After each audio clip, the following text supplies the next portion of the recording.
148 jours de débat et nous y sommes. Le verdict des attentats du 13 novembre est attendu ce soir pour les 14 accusés dont Salah Abdeslam. Les peines requises vont de 5 ans de prison à la perpétuité incompressible.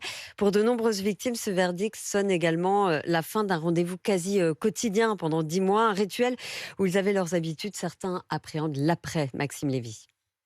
Dans la salle d'audience, dans les dernières heures de ce procès historique, les parties civiles sont assez partagées. Que penser de l'après? Bruno Poncet ne cache pas son impatience. J'ai qu'une envie, c'est de retourner à mon quotidien. J'ai mis 6 ans à sortir du Bataclan et ça fait 10 mois que j'y suis retourné. Il est temps que je ressente vraiment définitivement. Mon métier, ma fonction, et ce qui me définit en premier, c'est pas d'être victime d'attentat. Et réellement, j'espère vraiment que le 29 au soir, je serai victime d'attentat à la retraite, comme ça je pourrais passer à autre chose. Ce n'est pas tout à fait le sentiment de Catherine Orsen, victime de l'attentat au Stade de France. Cette retraitée qui a assisté à 80% des audiences avec son maillot de l'équipe de France sur le dos, appréhende la fin du procès. Il y aura incontestablement un vide énorme. Je ne sais pas combien de temps je vais le ressentir. Il faut trouver des occupations de substitution. Vous savez, c'est comme après une année scolaire.